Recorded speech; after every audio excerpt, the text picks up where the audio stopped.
Hi friends, എല്ലാവർക്കും വീഡിയോയിലേക്ക് സ്വാഗതം. ഞാൻ ആഷ.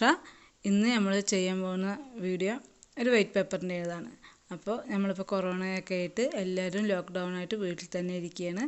അപ്പോൾ എല്ലാവരും വീട്ടിൽ തന്നെ ഇരിക്കാൻ ശ്രദ്ധിക്കുക.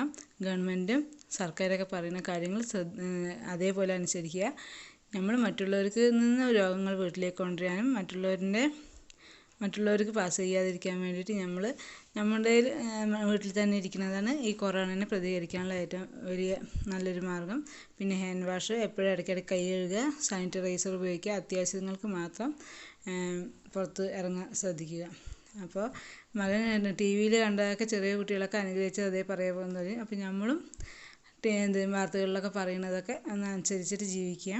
അപ്പോൾ ലോക്ക്ഡൗൺ ആയിട്ട് ഇരിക്കുന്ന സമയം വേനൽക്കാലവുമാണ്. വേനൽക്കാലത്ത് നമുക്ക് മഴക്കാലത്തേക്ക് വേണ്ട കുറേ കാര്യങ്ങൾ ഒരുക്കി വയ്ക്കാനുണ്ടാവും.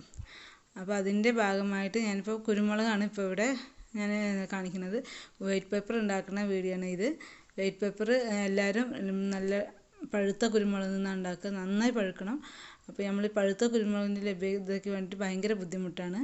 ഒന്നില്ലെങ്കിൽ കിളികളൊക്കെ നല്ല പഴുത്ത് നിൽക്കുന്ന സമയമായതുകൊണ്ടും വേനൽക്കാലം ആയതുകൊണ്ടും പഴുത്ത കുരുമുളക് കിളികൾ നന്നായി കഴിച്ചു പോകും. ഇല്ലെങ്കിൽ ഇത് നന്നായി മൂക്കുമ്പോഴും താഴെ വീണ് പോകും. അപ്പോൾ പച്ച കുരുമുളകാകുമ്പോൾ നമുക്ക് മാർക്കറ്റിൽ നിന്ന് മേടിക്കാനാണെങ്കിലും കിട്ടും, ചെടികളിൽ നിന്നാണ് പെട്ടെന്ന് സുലഭമായി കിട്ടും. നന്നായി മൂത്താൽ നല്ലത്, ഇല്ലെങ്കിൽ ഒരു ഏകദേശം മൂപ്പായാൽ മതി. ബ്ലാക്ക് പെപ്പറിനെ നമ്മൾ എങ്ങനെ ഉപയോഗിക്കണം അതേപോലെ കിട്ടിയ കുരുമുളകാണെങ്കിലും നമുക്ക് ഉപയോഗിക്കാൻ സൗകര്യമാണ്. ഇപ്പോൾ എൻ്റെ കിട്ടിയത് നല്ല പഴുക്കാറായിട്ടുണ്ട്, കളറൊക്കെ ചേഞ്ച് ആയിട്ടുണ്ട്. എൻ്റെ വൈറ്റ് പേപ്പർ ഉണ്ടാക്കാനും കുറച്ച് വൈകി, ഈ വീഡിയോ ഇടാനും എനിക്ക് കുറച്ച് വൈകിയ സമയമാണിത്.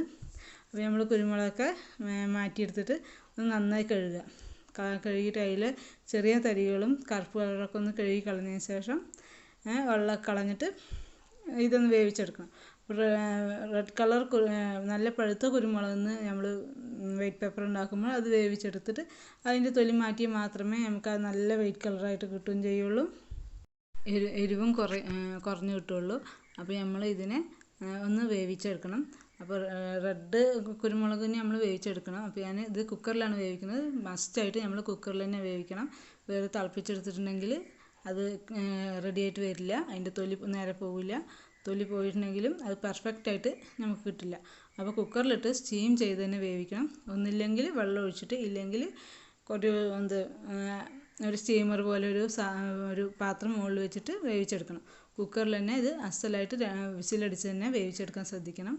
അപ്പോൾ കുരുമുളക് ഞാൻ കഴുകി ഒഴിച്ചിട്ടുണ്ട്. ഇതിന് വെള്ളം കൂടുതൽ പാടില്ല. കുരുമുളക് എത്രയുണ്ടോ അതിൽ താഴെ മാത്രമേ വെള്ളം നിൽക്കാൻ പാടുള്ളൂ. ഇതിൽ അടി പിടിക്കാതിരിക്കാൻ മാത്രമായിട്ടുള്ള വെള്ളം.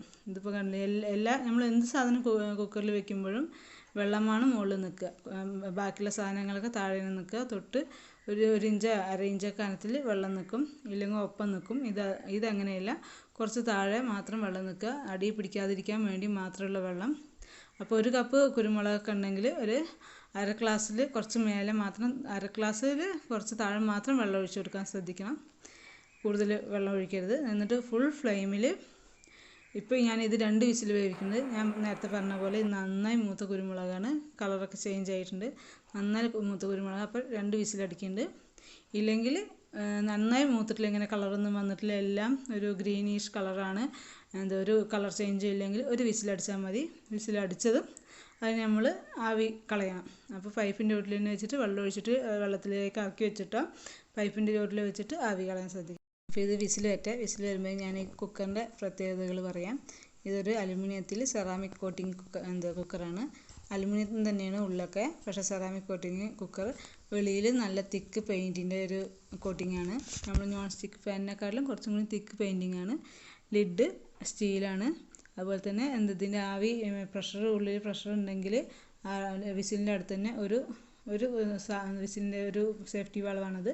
അതൊന്ന് പൊങ്ങി നിൽക്കും. വിസിൽ സ്റ്റീമൊക്കെ പോയിട്ടുണ്ടെങ്കിൽ അത് താഴ്ന്നു നിൽക്കും. അപ്പോൾ നമ്മൾ വിസിൽ ആയിട്ടുണ്ടെന്നുള്ളത് വേഗം അറിയാൻ പറ്റും.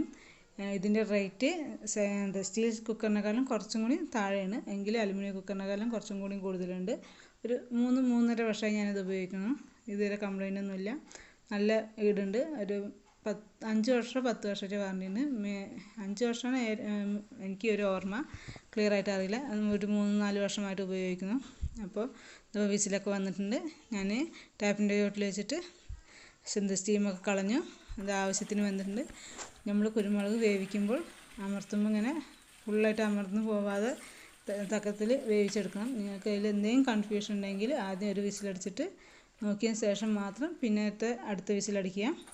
കൂടുതൽ വെള്ളം വെക്കാതിരിക്കുക. കൂടുതൽ വെള്ളം വെച്ചിട്ടുണ്ടെങ്കിൽ അത് തിളയ്ക്കണ വരെ നമ്മൾ ആ കുരുമുളക് വേവും. അപ്പോൾ വേവ് കൂടുതലാകുമ്പോൾ അത് നമ്മൾ കഴുകിയെടുക്കുമ്പോഴും ഉണക്കിയെടുക്കുമ്പോഴൊക്കെ ചുങ്ങിപ്പോവും, പിന്നെ പൊട്ടിപ്പോവും. അതില്ലാതിരിക്കാൻ വേണ്ടിയിട്ട് പുറത്തെ തൊലി മാത്രമേ നമുക്ക് വെന്ത് വരാൻ പാടുള്ളൂ. അതിനാണ് പ്രത്യേകിച്ച് ഞാൻ കുക്കറിൽ വെച്ച് വേവിക്കണം എന്നുള്ള പറയുന്നത്. ആ സ്റ്റീമിൻ്റെ ഒരൊറ്റ വേവിൽ അതിന് പുറം മാത്രം വെന്ത് കിട്ടുക. ഏകദേശം നല്ല വെന്തിട്ടുണ്ട്. ഇത് കഴുകിയെടുക്കണം. തൊലി മാറ്റി കഴുകിയെടുക്കുക എന്നുള്ളതാണ് ഇതിൽ ഏറ്റവും ബുദ്ധിമുട്ട് കൂടിയ ഒരു പണി. അപ്പോൾ അത് നമ്മളിങ്ങനെ കഴുകിയെടുത്തതിന് ശേഷം നമ്മൾ ഇത് ഉണക്കാൻ കൊണ്ടിരുന്നല്ലോ, ഉണക്കാൻ കൊണ്ടിരുമ്പോൾ ഒരു തുണി വിരിച്ചിട്ട് അതിൽ ഉണക്കാടുക. എന്നിട്ട് വേറൊരു തുണി കൊണ്ട് ഇങ്ങനെ മുകളിങ്ങനെ കൈ കൊണ്ട് ഇങ്ങനെ തുടച്ചെടുത്തിട്ട് ആ തുണിയിലത്തെ തൊലികളെല്ലാം നമ്മളൊന്ന് കുടഞ്ഞ് കളയുക. ഇല്ലെങ്കിൽ ഒന്ന് വെള്ളത്തിലൊന്ന് കഴുകിയെടുത്തിട്ടുണ്ടെങ്കിൽ വീണ്ടും അങ്ങനെ ചെയ്തിട്ടുണ്ടെങ്കിൽ തൊലി പോകും. എങ്കിലും അത് കുറച്ച് ബുദ്ധിമുട്ട് പിടിച്ച പണി തന്നെയാണ്. പക്ഷേ നമ്മൾ ബ്ലാക്ക് പെപ്പർ ഒരു 100 ഗ്രാം മേടിക്കുന്നതിൻ്റെ അത്ര തന്നെ 100 ഗ്രാം വൈറ്റ് പെപ്പർ മേടിക്കുന്നതിന് ട്രിപ്പിൾ വില കൊടുക്കണം. ഫസ്റ്റ് ക്വാളിറ്റി കിട്ടില്ല. നമ്മൾ മേടിക്കുമ്പോൾ ഒരു കശപ്പോ എന്തൊരു മണത്തിനൊക്കെ വ്യത്യാസം വരും. അപ്പോൾ ഇതാകുമ്പോൾ നമുക്കൊരു കശപ്പൊന്നും ഇല്ലാണ്ട് അത്യാവശ്യം ഒരു മീഡിയം എരിവിലുള്ളൊരു പൗഡറും കിട്ടും. നല്ല വൈറ്റ് കളറിൽ തന്നെ കിട്ടും. നമ്മൾ സ്റ്റൂവിലിടാനും പിന്നെ നൂഡിൽസ് പാസ്ത അങ്ങനെയുള്ളതിലേക്കൊക്കെ ഉപയോഗിക്കണം. അപ്പോൾ ആ വൈറ്റ് കളർ പോവാണ്ട് അതേപോലെ കീപ്പ് ചെയ്യുകയും ചെയ്യാം. അതേ കുറച്ച് എരിവിലും കിട്ടും. നല്ല ക്വാളിറ്റി നമുക്ക് വീട്ടിൽ കിട്ടുള്ളൂ. പിന്നെ ഇങ്ങനെ നെറ്റിലിട്ടിട്ട് ഇങ്ങനെ ഉരച്ചിട്ട് നമ്മൾ അടിയിൽ വെള്ളം വെച്ചിട്ട് ഇങ്ങനെ ഉരച്ചിട്ട് എടുത്തിട്ടും കഴുകിക്കളയാം. ഒരു 10-15 മിനിറ്റ് എങ്ങനെയും അതിൻ്റെ കൂടെ നിന്ന് സമയം സ്പെൻഡ് ചെയ്യണം. നമ്മൾക്ക് വിലയും ഗുണമൊക്കെ നോക്കുമ്പോൾ വീട്ടിലുണ്ടാക്കുന്നത് ബെസ്റ്റ് തന്നെയാണ്. അപ്പോൾ ഇത് ഞാൻ നന്നായി കഴുകിയെടുത്തിട്ട് ഇനി വെയിലത്തിട്ടിട്ട് ഒരു 2-3 ദിവസം ഇത് ഉണക്കിയെടുക്കണം. പെട്ടെന്ന് ഉണങ്ങി കിട്ടും. ബ്ലാക്ക് പെപ്പർ ഉണങ്ങുന്ന അതേ സമയം തന്നെ നമുക്ക് വൈറ്റ് പെപ്പർ ഉണങ്ങാൻ വേണ്ടി വരുള്ളൂ. കഴുകിയെടുക്കുന്ന ബുദ്ധിമുട്ട് മാത്രമേ ഉള്ളൂ. ഇത് നമ്മൾ നല്ല പഴുത്ത കുരുമുളകിലാണ് ചെയ്യുന്നതെങ്കിലും ഇതേ കഴുകിയെടുക്കുന്ന പ്രോസസ്സ് ഉണ്ട്. അതിൽ ഇതേ സമയം തന്നെ വേണം.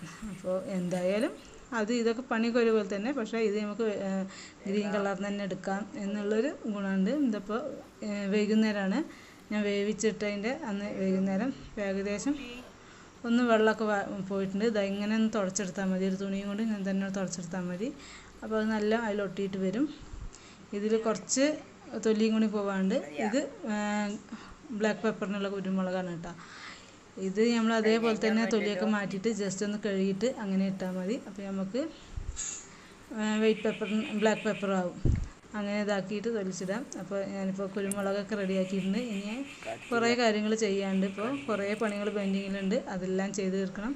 ഓരോ പണികളായിട്ട് ഓരോന്ന് നമുക്ക് എങ്ങനെ മഴക്കാലത്തേക്ക് സ്റ്റോർ ചെയ്യുക എന്നുള്ളതാണ്. നിങ്ങൾക്ക് ഈ വീഡിയോ ഉപകാരപ്രദമായെങ്കിൽ മറ്റുള്ളവർക്ക് ഷെയർ ചെയ്യുക. ഇതുവരെ സബ്സ്ക്രൈബ് ചെയ്യാത്ത കൂട്ടുകാരാണെങ്കിൽ സബ്സ്ക്രൈബ് ചെയ്യുക. കമൻ്റ് ഇടുക. എന്തെങ്കിലും ഒരു സംശയങ്ങൾ എന്തെങ്കിലും ഉണ്ടെങ്കിൽ കമൻ്റ് ഇട്ടിട്ടുണ്ടെങ്കിൽ തീർച്ചയായും ഞാൻ മറുപടി തരുന്നതായിരിക്കും. ഇതാണ് നമ്മൾ നേരത്തെ കാണിച്ച ഇങ്ങനെയാണ് കുരുമുളക് ഉണ്ടാവുക. അപ്പോൾ ഇതിൽ നല്ല ഏകദേശം പഴുത്തതല്ലാണ്ട്. അപ്പോൾ ഇത് അതിന് മുൻപുള്ളൊരു വീഡിയോ ആണ് വെറുതെ. അപ്പോൾ ഇതേപോലെ തന്നെ ഇങ്ങനെ എടുത്തിട്ട് തൊലി കളഞ്ഞിട്ട് ഇത് ഒന്നായിട്ട് നമ്മൾ എടുത്തിട്ട് കുറേ ആകുമ്പോൾ ചവിട്ടി കൂട്ടിയിട്ടാണ് കളയുക. ഇല്ലെങ്കിൽ ഞാൻ ഇപ്പോൾ ഒരു കുറച്ച് എൻ്റെ ഒരു ആവശ്യത്തിന് വരുമ്പോൾ ഞാൻ ബക്കറ്റിലിട്ടിട്ട് ജസ്റ്റ് ഒന്ന് ഇതാക്കി ഇതിങ്ങനെ അമർത്തി എടുത്തിട്ടാകുമ്പോൾ അതങ്ങനെ ആക്കിയിട്ട് ഇതങ്ങനെ വെയിലത്തിട്ട് ഉണക്കും. ബ്ലാക്ക് പെപ്പറിന് ഇതിങ്ങനെ തന്നെ ഒന്ന് കഴുകിയിട്ട് ബ്ലാക്ക് പെപ്പറിന് ഇതാക്കും. എന്നിട്ട് നല്ല ഉണങ്ങിയതിന് ശേഷം എയർ ടൈറ്റ് കണ്ടെയ്നറിൽ ആക്കി സൂക്ഷിക്കും. ഒരു 2 വർഷമൊക്കെ നമുക്ക് കേടില്ലാണ്ട് ഇരിക്കും. അപ്പോൾ ഒന്ന് കഴുകിയിട്ട് വെയിലത്തിട്ടുണ്ടെങ്കിൽ പൂപ്പലൊന്നും വരില്ല. ഇല്ലെങ്കിൽ പൂപ്പൽ വരും. ഞാനിത് കഴുകി ഉണക്കി സൂക്ഷിച്ചതാണ്. അപ്പോൾ ഇത് 2 വർഷമൊക്കെ ഇങ്ങനെ ഇരിക്കും. ഇപ്പോൾ ആവശ്യത്തിന് ഞാനെല്ലാം ഉണക്കി കുരുമുളക് റെഡിയായി. ഇനി ബാക്കിയുള്ളത് എന്തൊക്കെയാണ്? തേങ്ങയ്ക്ക് എണ്ണ ആട്ടണം. അങ്ങനെ മാങ്ങ ഉണക്കി വെക്കണം. കുറച്ച് വൃത്തിയാക്കാനുണ്ട്. സമയത്തിൻ്റെ പരിമിതികൾ കൊണ്ട് ഞാൻ കുറച്ച് കളയാതെ അങ്ങനെ ഇട്ടതാണ്. അതൊന്ന് റെഡിയാക്കി എടുക്കണം. അപ്പോൾ കഴിഞ്ഞു. എല്ലാവർക്കും ബൈ. Thank you.